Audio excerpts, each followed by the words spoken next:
अस्सलाम वालेकुम व्यूवर्स, कैसे हैं आप सब। उम्मीद है खैरियत से होंगे। डेक्सो कैप्सूल दोस्तों, आजकल हर बंदा जो है मैदे के मसाइल का शिकार है। एसिडिटी, हार्टबर्न, गैस की problem, anxiety, stomach ulcer, H pylori infection, बहुत सारे जो हैं स्टमक प्रॉब्लम तकरीबन हर दूसरे बंदे को फेस करना पड़ते हैं। तो डेक्सो कैप्सूल जो है वो कौन कौन से हेल्थ बेनिफिट्स रखता है, मैदे के लिहाज से ये कितना ज़्यादा इफ़ेक्टिव है, इसके अलावा इसको यूज़ करने के बाद कौन कौन से एडवर्स रिएक्शन देखने को मिल सकते हैं, कौन से पेशेंट जो हैं वो इस मेडिसिन को यूज़ ना करें, pregnancy and breast feeding mother में ये मेडिसिन सेव है या फिर नहीं, और इसके अलावा एंड पे डिस्कस करेंगे कि दूसरी मेडिसिन जो हैं पीपीआई ड्रग्स, उनसे ये ड्रग किस तरह डिफरेंट है। तो ये जो सारी डिस्कशन है वो मैं इंशाल्लाह इस वीडियो में करने वाला हूँ, तो आपसे रिक्वेस्ट है कि आपने वीडियो को लास्ट तक देखना है। चलें जी, शुरू करते हैं। दोस्तों, डेक्सो कैप्सूल की पहले फार्मूलेशन की बात करते हैं। तो इसमें जो साल्ट मौजूद है वो है डेक्सलैंसोप्राजोल। इसकी स्ट्रेंथ एंड अवेलेबिलिटी की बात करते हैं तो ये मार्केट में आपको 2 स्ट्रेंथ में मिलेगा, डेक्सो 30 mg कैप्सूल एंड डेक्सो 60 mg कैप्सूल।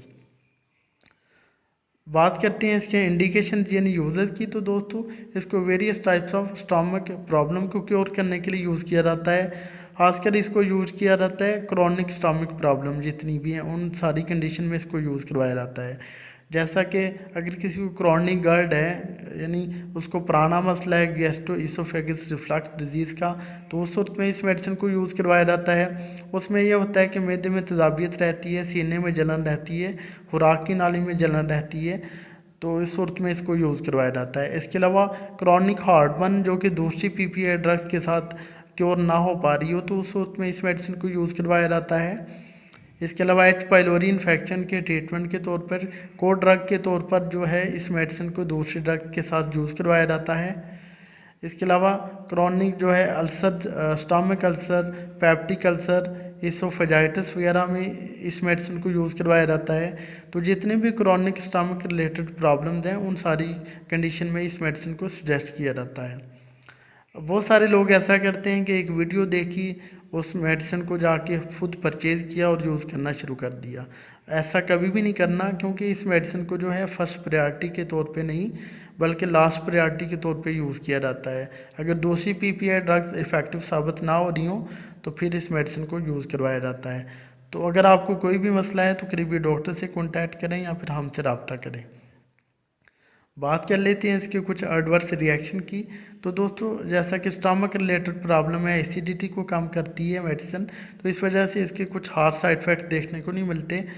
स्टमक डिस्टर्बेंस थोड़ी सी हो सकती है, जैसे कि कॉन्स्टिपेशन हो सकती है, पेशेंट को डायरिया हो सकता है, नोजिया एंड वैमिटिंग फील करना पड़ सकती है। इसके अलावा स्टमक एक हो सकता है। ये कुछ जो थोड़े से साइड इफ़ेक्ट देखने को मिल सकते हैं। इसके अलावा कभी कभार जो है एलर्जिक रिएक्शन देखने को मिल सकता है। बात करते हैं जी कंट्राइंडिकेशन की, यानी कौन से पेशेंट जो हैं वो इस मेडिसिन को यूज़ ना करें।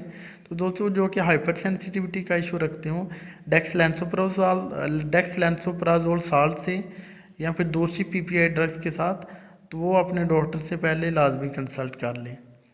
Pregnancy and breast feeding mother की बात करें तो pregnant female and breast feeding mother दोनों इस मेडिसिन को सेफली यूज़ कर सकती है, लेकिन सिर्फ और सिर्फ डॉक्टर की रिकमेंडेशन पे ही, सेल्फ मेडिकेशन के तौर पे नहीं। इसकी डोजेज की बात करते हैं तो दोस्तों, इसकी जो यूजुअल डोज है वो 30 mg से लेकर 60 mg तक का कैप्सूल दिन में 1 से 2 दफ़ा खाने से पहले यूज़ करवाया जाता है। तो ड्यूरेशन जो है वो डिपेंड कर सकता है मेडिकली कंडीशन पे, एज एंड वेट के हिसाब से। बात कर लेते हैं कि दूसरी ड्रग्स के साथ ये किस तरह जो है वो दूसरी ड्रग्स की किस तरह ये मेडिसिन डिफरेंट है। तो दोस्तों, डेक्सलैंसोप्राजोल जो है वो थोड़ा एडवांस फार्मूला है। तो जैसा कि ओमेप्राजोल, एसमेप्राजोल, लैंसोप्राजोल वगैरह, तो वो तो रेगुलर यूज़ कर रहे होते हैं पेशेंट, और बहुत सारे पेशेंट में रेजिस्टेंस भी हो जाती है उस मेडिसिन की, तो उसको फिर मद्देनज़र रखते हुए ये मेडिसिन बनाएगी।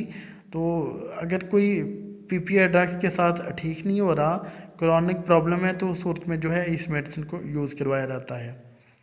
इसकी अगर हम प्राइस की बात करें तो थोड़ा महंगा साल्ट है दोस्तों। एक सेकंड में जूम करके दिखाता हूँ आपको।